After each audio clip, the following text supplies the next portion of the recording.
running me over. Oh my, I'm out of ammo. Man, that thing wouldn't die. Helldivers 2. Now, if you told me that the single-player action-adventure console that we call PlayStation was gonna top the Steam charts with a co-op live service multiplayer game that has premium currency that you can earn in the game just for playing it, seems like that's something that many games need to adopt nowadays, I would tell you, Bat Demon, don't you try to tip me with thy devilish tongue.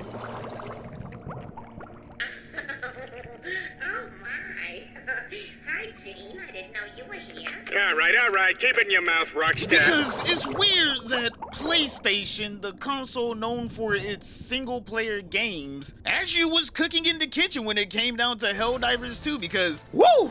This game, baby, is one of the best things I've played in a long time. If I had to describe Helldivers 2 in one word, my one word would be patriotic because I'm a proud Helldiver.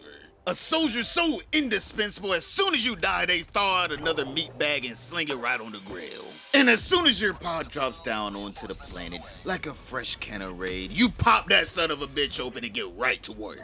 Fuck, stop! Bro, this shit is fucking tough as hell. And speaking of getting to work, whoever did the Helldive music when you first drop onto a planet? Coffee. How was your exams? Oh no, let's not talk about the exams right now. I really like the way this is like depicted. Like you start in this huge ass world. Oh my god. Oh, it's glorious. Every time I hear that, I get flashbacks to the last time I served the democracy. And sometimes the flashbacks are just me getting swarmed and dying. I don't think I should be praising the game for having good audio design in general. I think we've been having that for like a couple decades now. I don't think I should have to praise anyone for going to work and doing their job of creating, good audio environment. Like, hey, you can run through a bush and then you hear the sound of the bush. I shouldn't have to go, ooh, ah, ooh, you guys hear the crunch of the rocks below our feet? I shouldn't have to do that, but, in the state of gaming in 2024, it's revolutionary technology once again. It's like we rediscovered the wheel. And speaking of good audio design, oh, I love the guns in this game. They actually sound like weapons instead of the Nerf guns that we get nowadays, just so no one gets, PTSD from hearing, a real gun in a video game. I can tell whoever was creating the audio for Helldivers 2 was not messing around. They really wanted to make sure that, hey man, this is going on my resume for whatever job I'm getting after this. Just in case Sony feels like shutting us down, seeing that they're, ramping down live service games. So I wouldn't put it past Sony to be like, hey, Helldivers 2 did really good, but they sold one less unit than we thought they should sell. So we're shutting out the whole studio and everyone's losing their job. I'm just saying, call me a cynic, but as gamers, we have to be slightly more nihilistic nowadays because we're all too familiar with the white text on a black background saying, hey, we did really good with the last game. It sold pretty well, but it didn't hit the unrealistic expectations of these multi-billion-dollar corporations. But with that rant over, let's get back to the guns in Helldivers 2. The guns are not only great sound-wise, but also how you unlock them. Helldivers has a battle pass that has all the weapons in it. Wait. It's free, and again, you can earn the premium currency from playing just the game alone. You don't have to bring out your wallets, boys. So the wallet warriors can only be slightly faster with unlocking the weapons faster than us normal people who only paid $40 for this game. And also, Arrowhead CEO seems like the only man who actually knows how to run a business in the gaming industry after he tweeted out this banger. You have to earn the right to monetize. I truly believe that if people want to support this title, they have an option, but we are never forcing anyone to do so. Well, boys, I'm back from having to change my pants because I just came in them after reading that tweet. Arrowhead Studio CEO Ashy not only respects his customers, but also wants to make sure they're happy and they actually enjoy the product that he sells instead of just saying, hey, you want this same thing in a different color? That'll be $20. With so many references to Overwatch 2, it's like I'm a scorned ex. But they're the ones that are truly obsessed with my wallet. But in Helldivers 2, the wallet warriors are actually the ones who are robbing themselves of a fun and rewarding progression system that steadily drip feeds you new weapons and cosmetics and stratagems. Holy shit, the stratagems! This has to be the best mechanic I've seen in a third-person shooter. Stratagems are basically different abilities you can call in from your ship whenever you're in battle. Stratagems are basically the only reason why you would even pick up Helldivers 2. Without it, I would say you should just skip the game. I'm gonna be honest here. I think everyone would say that because this is the mechanic that makes the game what the game is. Without it, you're just playing Fortnite, but in space. The geniuses at Arrowhead Studios decided, instead of pulling a Ubisoft and giving us a generic weapon wheel where we just select the stratagem that we want, that is easy to use and non-offensive to be more inclusive to all gamers. Arrowhead Studios said, fuck that, you have to type in an actual code using the D-pad while your fellow Democrats fend off a horde of flying roaches. And in the panic, you struggle and panic to read the hieroglyphics and input them into your Apple Wristblade Pro.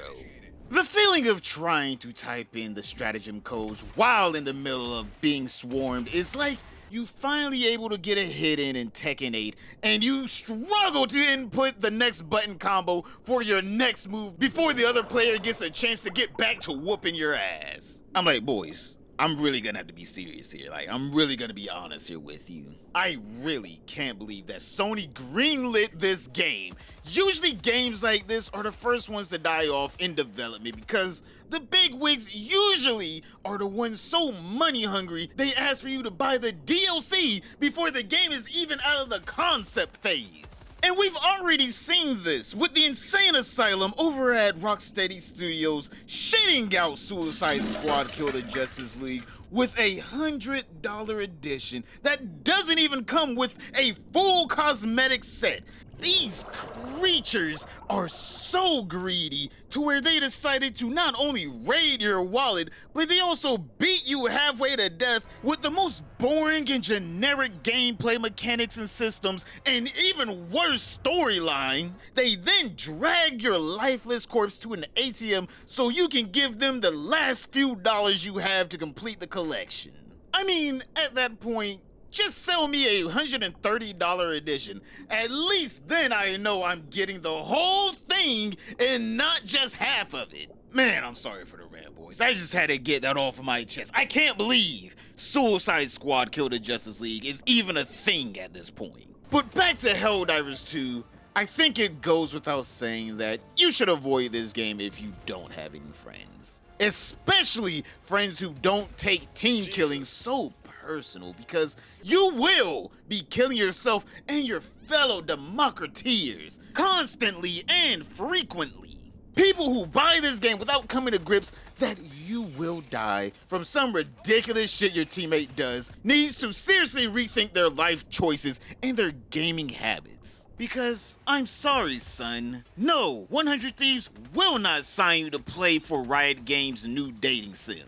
Now, if you are a truly introverted person that only plays games by themselves, I think you still can get a pretty cool and unique experience from this game without them, but Helldivers 2 quickly loses its allure if it's just you alone in the game, running from A to B, getting the objective done, then extracting after getting swarmed 1,000 times by different bugs and dying over and over again. And for anyone that's thinking about, why don't I just play quick play?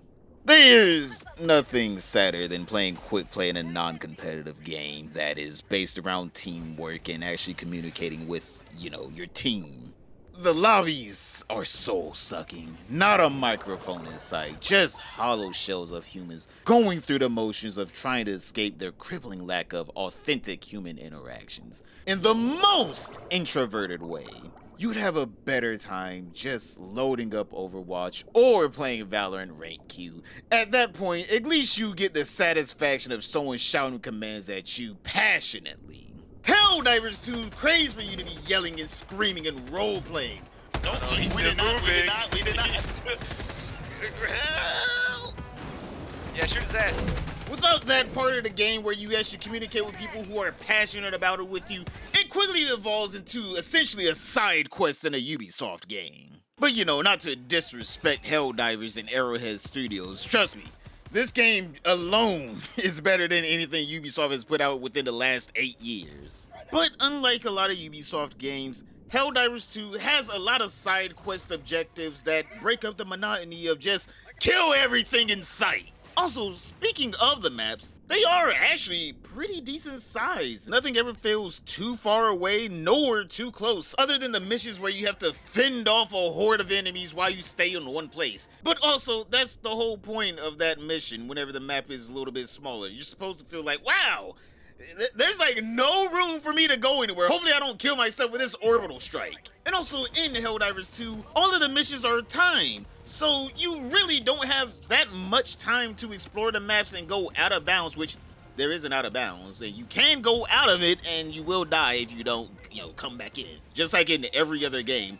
But also, you have no real incentive outside of getting the premium currency to explore the map all that much. So it makes it to where the maps feel pretty decent of a size, which lends to the chaotic nature of the game because you have to get in, do whatever you need to do, and get out within the limited amount of time. So the smaller maps actually work out pretty fine because you really don't want to explore all that much whenever you're like, hey man, I'm getting chased by some cockroaches. But boys, let's get down to business. Now, is Helldivers 2 Game of the Year contender worthy? Hell no. Unfortunately, Arrowhead Studios put out their game the same year that Atlas decided to bless us again with another Persona game. But that doesn't mean it's not a great game. It deserves to be played and experienced. In my personal opinion, Helldivers 2 is a great, refreshing take on the third-person shooter genre. And I can't wait to see what PlayStation has planned for their next multiplayer game, Concord. But boys, thank you for stopping by. And if you made it this far, obviously don't forget to like and subscribe if you haven't already. And also leave a comment, it helps out a lot. But other than that, I'll see you all in the next video.